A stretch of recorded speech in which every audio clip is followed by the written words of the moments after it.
Corona মহামারীর ধাক্কা সামলে এবছরই পূর্ণাঙ্গ সিলেবাসে অনুষ্ঠিত হয়েছে এসএসসি ও সমমানের পরীক্ষা।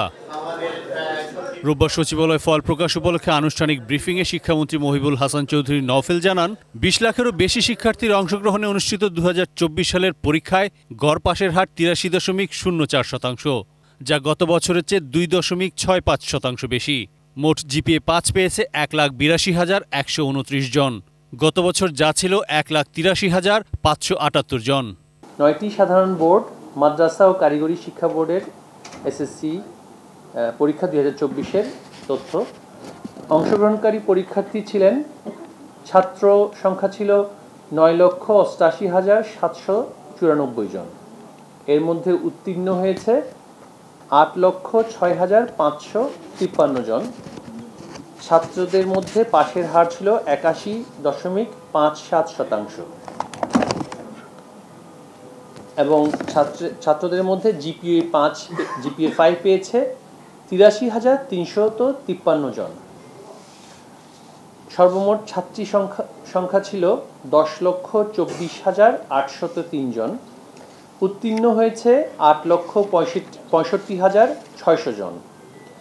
ছাত্রীদের মধ্যে পাশের হার ছিল ৮৪.৪৭%, আর ছাত্রীদের মধ্যে জিপিএ 5 প্রাপ্ত সংখ্যা হচ্ছে ৯৮,৭৭৬ জন।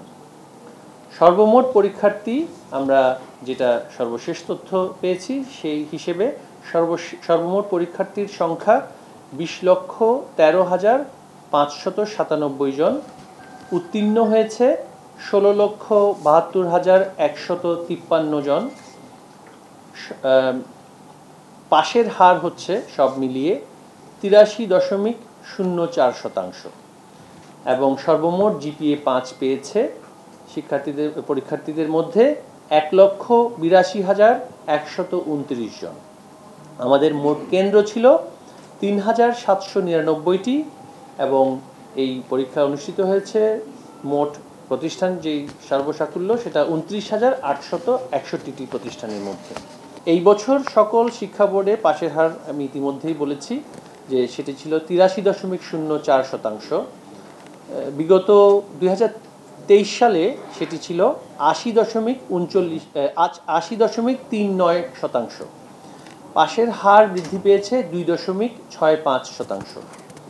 এবছর সকল শিক্ষা বোর্ডে উত্তীর্ণ মোট ছাত্রের চেয়ে ৫৯,০৪৭ জন বেশি ছাত্রী উত্তীর্ণ হয়েছে, এবং ছাত্রের চেয়ে ১৫,৪২৩ জন বেশি ছাত্রী জিপিএ ৫ পেয়েছে। ৯টি সাধারণ শিক্ষা বোর্ডের এসএসসিতে গড় পাশের হার ৮৩.৭৭%। পাশের হারে সবচেয়ে এগিয়ে যশোর বোর্ড ৯২.৩৩%। সবচেয়ে কম পাশের হার সিলেট বোর্ডের ৭৩.৩৫%। জিপিএ ৫ পেয়েছে ১,৬৩,৮৪৫। সবচেয়ে বেশি জিপিএ ৫ ঢাকা বোর্ডের ৪৯,১৯০। এবছর ৯টি সাধারণ শিক্ষা বোর্ডে উত্তীর্ণ মোট ছাত্রের চেয়ে ৯৭,৯৭২ জন বেশি ছাত্রী উত্তীর্ণ হয়েছে, এবং ছাত্রের চেয়ে ১৪,৪৯১ জন বেশি ছাত্রী জিপিএ ৫ পেয়েছে। ২০২৩ সালে জিপিএ ৫ ছিল ১,২৩,৫৭৮ জন। ৮৮ জন শিক্ষার্থী জিপিএ ৫ পেয়েছিলেন। ২০২৪ সালে জিপিএ ৫ প্রাপ্ত শিক্ষার্থীর সংখ্যা হচ্ছে ১,৮১,১২৯ জন। জিপিএ ৫ কমেছে ১,৪৪৯ জনের মধ্যে।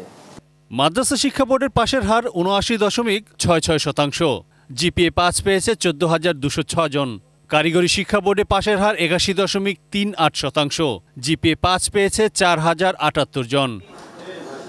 ব্রিফিংয়ে শিক্ষামন্ত্রী বলেন, সরকারের লক্ষ্য প্রাথমিক পর্যায়ের সব শিক্ষার্থীকে এসএসসি পর্যায় পর্যন্ত নিয়ে আসা। শিক্ষার্থীদের শুধু পাশ ফেল দিয়ে বিবেচনা না করারও আহ্বান জানান তিনি। প্রাথমিক পর্যায়ে যে ৪০ লক্ষ শিক্ষার্থী এখন পড়াশোনা করছে, সকল শিক্ষার্থী যাতে করে এসএসসি পরীক্ষার্থী হিসেবে অংশগ্রহণ করতে পারে। কৃতকার্য হওয়ার বিষয়টা পৃথিবীর অনেক দেশেই আমরা যেভাবে কৃতকার্য হওয়ার যে প্রক্রিয়াটা বিদ্যমান রেখেছি, পৃথিবীর অনেক দেশে সেটা নেই।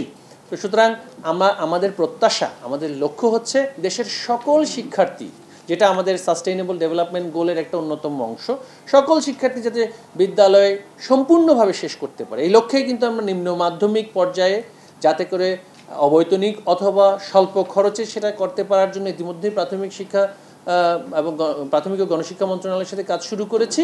আমাদের লক্ষ্য হচ্ছে শিক্ষার্থীদেরকে পূর্ণাঙ্গ শিক্ষা বিদ্যালয় পর্যায়ে যাতে নিশ্চিত আমরা করতে পারি।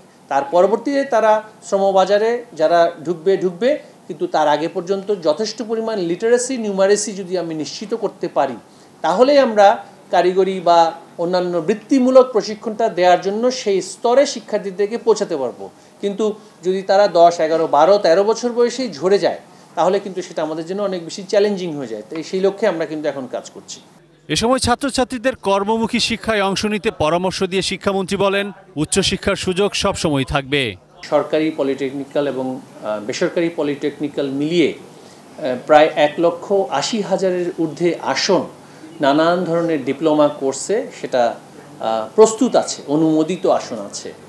এই শিক্ষার্থীদের উদ্দেশ্যে আমরা বিশেষভাবে অনুরোধ করতে চাই, এই প্রতিষ্ঠানসমূহে উচ্চশিক্ষার গতানুগতিক ধারায় তারা যদি না যেতে চায়, এই প্রতিষ্ঠানসমূহে সুযোগ আছে সরকারি এবং বেসরকারি পলিটেকনিক্যাল সহ মিলে, যে সেখানে ডিপ্লোমা, নানান ইঞ্জিনিয়ারিং থেকে শুরু করে ট্যুরিজম, নানান ধরনের ডিপ্লোমায় ভর্তি হওয়ার সুযোগ আছে এবং এর মাধ্যমে কর্মসংস্থান আরও দ্রুত হওয়ার সুযোগ তাদের জন্য থাকবে যদি এই কর্মমুখী ডিপ্লোমা শিক্ষায় তারা যদি ভর্তি হয়।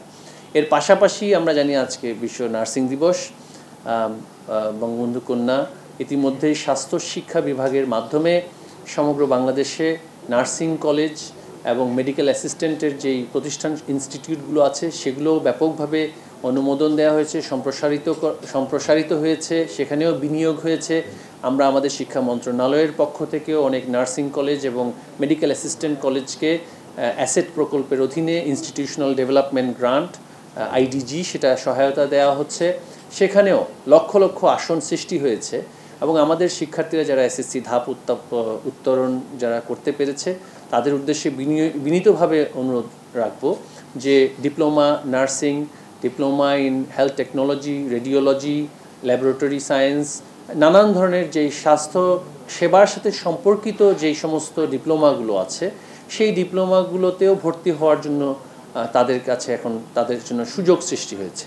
তো পরবর্তীতে তারা যদি সেই ডিপ্লোমাগুলো সম্পন্ন করে আবারও উচ্চশিক্ষার প্রক্রিয়ায় আসতে চায়, সেই দরজাও কিন্তু বাংলাদেশ ন্যাশনাল কোয়ালিফিকেশন ফ্রেমওয়ার্ক যেহেতু আমাদের এখন নির্ধারণ করা হয়েছে, সেখানে সেই সুযোগও থাকবে।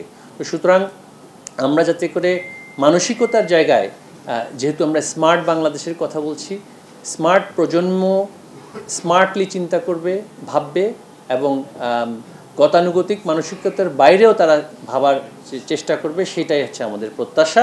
যে সবাই যদি উচ্চ মাধ্যমিক পর্যায়ে যাওয়ার সুযোগ না থাকে বা সেই সুযোগে আরও উচ্চশিক্ষা নেওয়ার জন্য যেই গতানুগতিক যে আমাদের প্রক্রিয়া, সেটা অনুসরণ করার বাইরেও কিন্তু একটু সৃষ্টিশীলভাবে চিন্তা করলে, একটু কর্মসংস্থানের কথাটা মাথায় রেখে চিন্তা করলে আমরা কিন্তু এই যে বিশাল কর্মসংস্থান সংশ্লিষ্ট শিক্ষা প্রশিক্ষণ, দক্ষতা সংশ্লিষ্ট শিক্ষা এবং প্রশিক্ষণের যে সুযোগ আমাদের মাননীয় প্রধানমন্ত্রীর কল্যাণে সৃষ্টি হয়েছে, সেটা যাতে করে আমরা এইবারে আমাদের রাজনৈতিক যে অঙ্গীকার স্মার্ট বাংলাদেশ, উন্নয়ন হয়েছে দৃশ্যমান, এবার হবে কর্মসংস্থান।